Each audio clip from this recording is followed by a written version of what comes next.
अस्सलाम वालेकुम पाकिस्तानियों, बड़े ही फख्र की बात है कि पाकिस्तान की तारीख में पहली दफा जेल के अंदर 248 कैदी जो हैं वो ग्रेजुएट हो चुके हैं। ये खबर जो है आप लोगों तक पहुंचाई है ज़ुहैब मंशा साहब ने। मेरे बड़े अच्छे दोस्त हैं, कराची के बड़े बेहतरीन एंकर हैं डिजिटल मीडिया के। ज़ुहैब मंशा साहब की इस खबर में बताया गया कि 248 कैदी जो हैं उन्होंने मुख्तलिफ प्रोग्राम्स में और मुख्तलिफ लैंग्वेजेस में, जिनमें चाइनीज भी शामिल है और जिसमें अंग्रेजी शामिल है, जिसमें और भी जुबानें, अरबी शामिल है, इन जुबानों में ग्रेजुएशन की है। और चाइनीज तो मुश्किल तरीन जुबान है किसी भी पाकिस्तानी के लिए।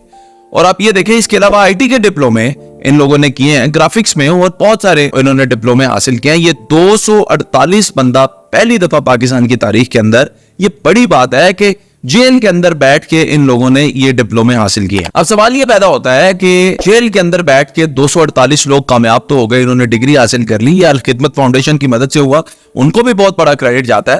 पर देखना ये होता है कि जेल के अंदर जाके बेसिकली इंसान को जेल में क्यों बंद किया जाता है?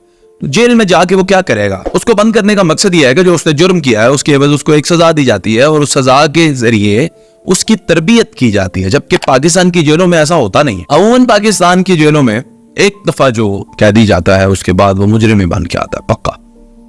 उससे पहले उसने जुर्म किया है या नहीं, पर वो अगर अंदर चला गया फिर वो मुजरिम ही बन के आता है। लेकिन ये जो वाकया हुआ है बहुत जबरदस्त है कि उनकी तरबियत की गई, उनको बदला गया, उनको तालीम की तरफ लगाया गया, उनको एक हुनर दिया गया। आप जिसने ग्राफिक्स सीखी है वो बाहर जाके डकैतियां नहीं करेगा, वो ग्राफिक्स का काम करेगा, क्योंकि ग्राफिक्स का काम बहुत ज्यादा बड़ा पड़ा है और बंदे कम है।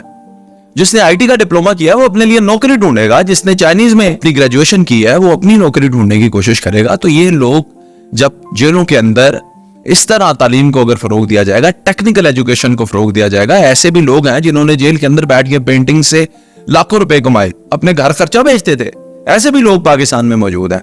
और आप जानते हैं कि अगर इस तरह का काम शुरू करवा दिया जाए टेक्निकल एजुकेशन का, तो जेलों के अंदर से बैठ के लोग जो है वो खुद भी कमाएंगे, हुकूमत को टैक्स भी देंगे और उनके घर भी चल सकते हैं। अब घर वालों का कसूर तो नहीं है, बंदा जेल में चला गया है, उनको तो पैसे चाहिए, तो ऐसे मौके पैदा करने चाहिए कि जेल के अंदर से बैठ के भी रिमोटली बंदा काम करे और अपने घर वालों का खर्चा उठा सके।